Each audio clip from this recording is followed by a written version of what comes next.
Hi, I'm Mahour Pourghadim. I'm really glad to be here, and I'm here to talk about comics and Negargari or Persian painting.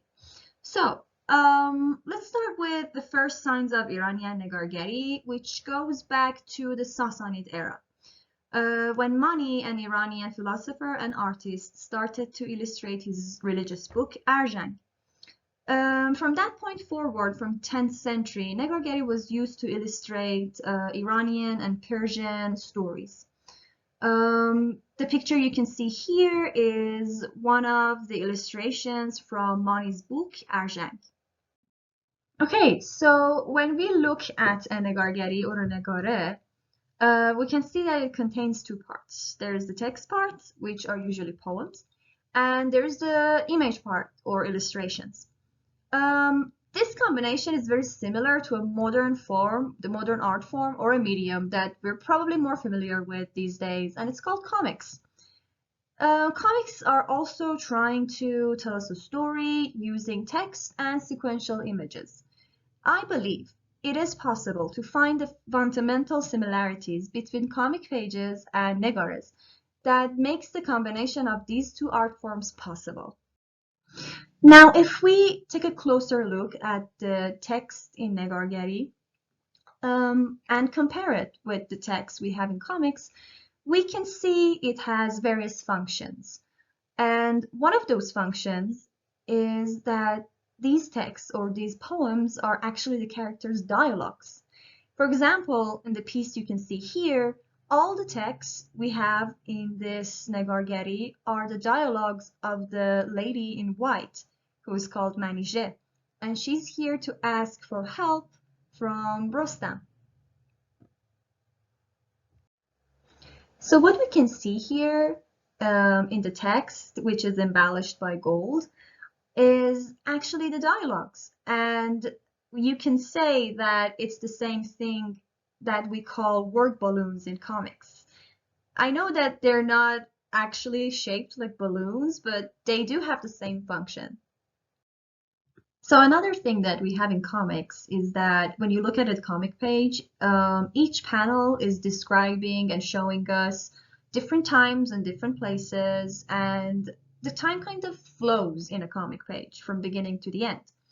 So when we take a closer look at the as Negargari and a Negare, like the example I have here, which is the story of Haftwad and the worm, one of my favorites from Shahnameh, and we analyze this Negare, we can see that each part of the image and each part of the illustration is trying to show us different parts of the story. So technically, it's trying to tell the story sequentially. Note, okay, let's just take that part out. Okay, so first of all, we need to know the story of Haftbod and the worm to be able to look at this Negargari and be able to tell where are the panels in this Negargari. So the story of Haftbod and the worm is that the daughter of Haftbod finds a worm inside an apple. She takes the worm back to her home, and in time the worm starts to bring Halfblood and his family good fortune, so much so that he starts building a fortress. He keeps the worm inside, and the worm starts to grow, and in time it turns into this dragon-like creature. So the king starts to get worried about Halfblood's power and fortune. And so with his army, they dress themselves up as merchants and go into the castle. After seeing the worm, which is not a worm anymore and it's more like a dragon, they start gathering woods, they make a fire, they melt some metal, and they burn the creature alive. So what I love about this piece of Persian painting, this Negare, you can see here, I tried to separate the panels from the other areas, which are technically gutter spaces, but we won't get into that. What you can see here at the bottom left of the image, which I marked at the beginning, that's the daughter of Haftwad in red, and she's holding an apple, And we know that here is when she finds the worm inside the apple. So in the middle of the page, we can already see the fortress. So Haftbod has already built the fortress in the middle of the page. And outside of the fortress, we can see people trying to enter. Those are king and his army. And at the top right, at the top right of the Negargari, which I have marked at the end, we can see people probably who are probably the king's army men gathering wood to build that fire we talked about. So I know when you look at this Negare for the first time, you may not be able to tell, or you may not be able to see that the whole story is actually being narrated here with images. But this is actually all of the story. And from bottom to the top, we can see the time is flowing. We can see the beginning, the daughter finding the worm. We can see the fortress who was built after the worm brought fortune to the family. And at the top, we can see people gathering wood to build a fire to kill the worm. I think this is one of the most genius things I've ever seen in Negargari, and is one of the things that helps us find connections and helps us see that it's trying to narrate a story visually and sequentially, like a comic does. So I'm a comic artist, and because of that, when I look at a negore, and I know the story about that negore, all I can see is a comic page that's telling a story, and it has panels, it has gutter space, sometimes it has dialogue, sometimes it has caption boxes. But the only difference is, instead of narrating the story from top to bottom like a comic, it's usually narrating it the other way around. Another difference is that, well, when we look at a comic page, we can clearly see where the gutter spaces are. It's between the panels and it's usually in white.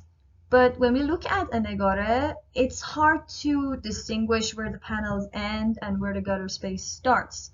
That's why it's never in white. The gutter space in a negore, they turn into nature, rocks, sometimes buildings, but they are still there. So we have panels in a negore, we have text that is sometimes dialogue, is sometimes caption boxes and other kind of text and comics, and we have a story. So why can't we just turn a negore into a page of comic? That is what I call translating a negore into a comic. It's some kind of a visual translation. So what I try to do is that I try to find the gutter spaces, I try to separate them from the panels, and then I rearrange the narration from top to bottom into a comic page.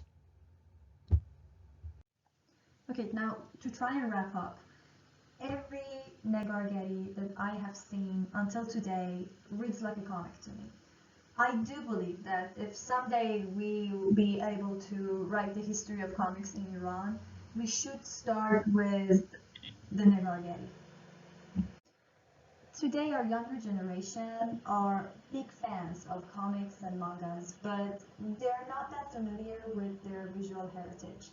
So I do believe in my heart that by combining comics and Negargari, which now we know are trying to do the exact same thing, we can have a final product that is appealing to these younger generations, and it also has deep roots in an art form that goes back to centuries ago.